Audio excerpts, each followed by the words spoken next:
Welcome to another episode of Sea of Thieves News. The option to play in safer seas is nearly here. We're celebrating the festive season with gifts and glory, and Drew Stevens returns with updates on new changes coming to the game.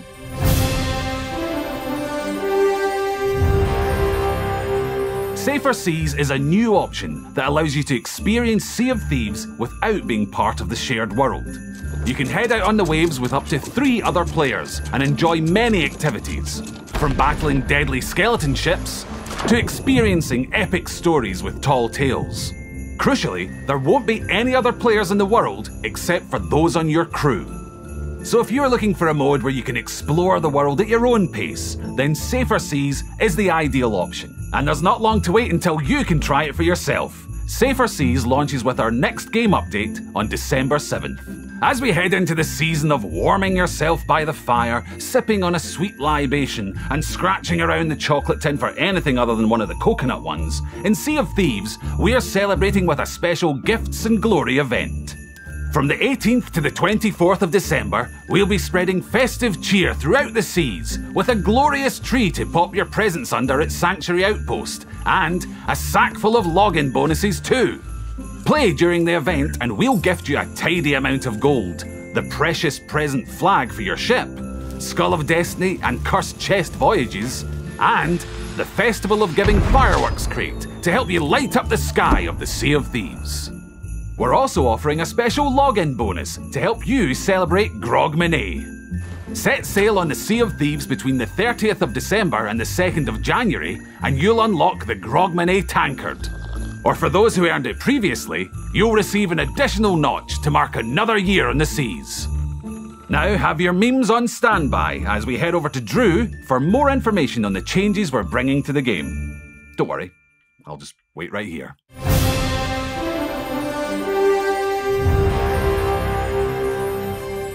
Hey everyone, so I promised a festive edition of Spicy News this time round, but then the team told me that this was going to be dropping on the 29th of November, which is way too early.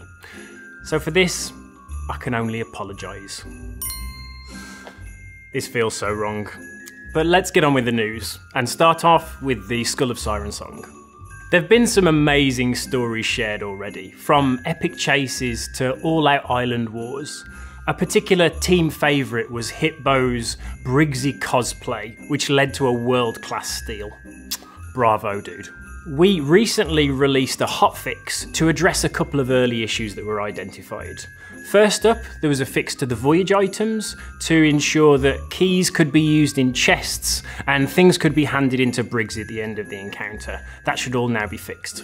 Next up, some fixes to prevent voyage items being carried to parts of the world that enabled them to be hidden or to be lost. There's a special place in hell for anyone that took the skull up to the top of the Coral Fortress. You know who you are, and now that's fixed. And then also some changes to the skull's cursed effects on ships. The galleon and the brig are now going to be slowed even further to encourage crews to chase during the encounter. The team have also been assessing how the meta is starting to form around the voyage, with different tactics being deployed at different phases of the encounter. A key outlier here already is crews trying to use scuttle to gain a tactical advantage. This clearly isn't part of the intended design and something that we need to address. There's clearly a careful balance here that we need to maintain, with crews legitimately defeated during the encounter, making sure they don't feel out of the fight. So we'll make sure that crews that are sunk still respawn nearby in order to re-engage with the fight. Where we'll focus our efforts, however, is ensuring that scuttling retains its purpose of getting crews out of harm's way, not providing them a tactical advantage in that final stage of the battle. Next up, a quick update on game performance. So this continues to be a high priority for the team, getting us back to a stable experience and returning us to 6 ships on a server. The team have addressed some of the surface level issues they've identified, but they're now digging deeper into client and server performance, and that's going to take us some time. There's no big updates to share right now, but we know the experience isn't good enough, and we're working on it. And finally, I can hear your cries. Drew, where's the spice? What are you nerfing next? Since we went after quick switching, the topic of exploits and tricks has been highly discussed in our community. I want to spend a little bit of time sharing our stance on some of the most commonly discussed ones right now. So first up, ladder juking. So letting go of the ladder, getting a cheeky shot off, grabbing the ladder again, fully within the mechanics and fair game, so juke away. Next up, sprint carrying. So whether that's land or on sea, this effectively pushes against the design principle that players have reduced movement when they're carrying items. So this is on the list to get fixed. So wall running. There's a scenario when the larger ships lean over to the one side that players can get a chance to run alongside the hull. This is an incredibly niche scenario, and it's certainly something that Captain Jack Sparrow would totally try and do, so we're okay with it. So players aggressively spinning their mouse underwater to avoid getting hit? No. We're going to fix up the hitboxes and make sure that you can still be hit underwater, even when you're doing this. Any scenario where you can get yourself partially stuck in the ship and then launch yourself out to gain a tactical advantage, we need to fix up those areas. Next up, silent boarding. So the design principle here is that there should always be a subtle audio cue when a player climbs on board, enabling you to defend. If there's scenarios where this isn't happening, we need to go fix them. And finally, an oldie but a goodie, the sword lunge. This was clearly an unintended mechanic, but elevated swordplay with extra mobility and locked itself firmly into our meta. There's no firm date commitments to any of these exploits that I've called out here, and while these aren't bannable offences, just don't get too comfortable using them. Well, that's enough spice for now. I'm off to go bathe in some mulled wine. See you all in the new year.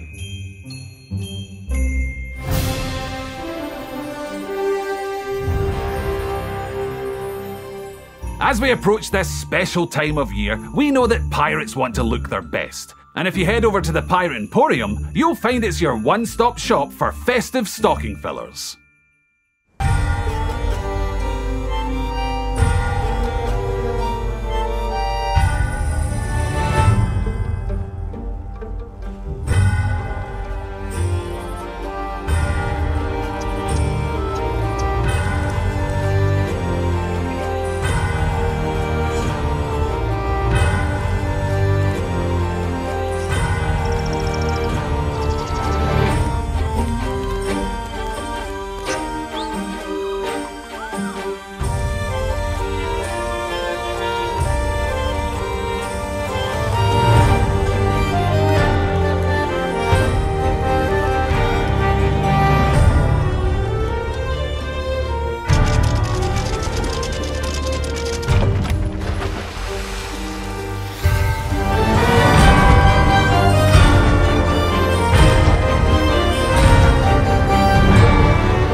These wintry wonders will be available with the release of our next update on December 7th. In case you missed it, by purchasing promotional packs of Doritos, Mountain Dew or Rockstar Energy Drink, you can get your hands on exclusive in-game content for a selection of Xbox games. And in the case of Sea of Thieves, you can unlock the Chipped Tankard. This promotion ends on December 29th, so there's still time to claim your reward. For more information about this promotion, just visit the link shown below. And we're not quite done yet. Just a brief reminder that the Season 10 Community Weekend is almost here. From the 2nd to the 4th of December, you can dive into a weekend of community-related goodness with login bonuses, pop-up plunder, and more.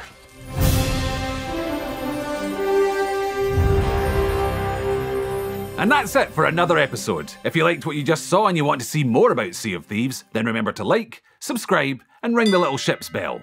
We'll be back in the new year with more exciting Sea of Thieves news, so until then, we'll see you on the seas.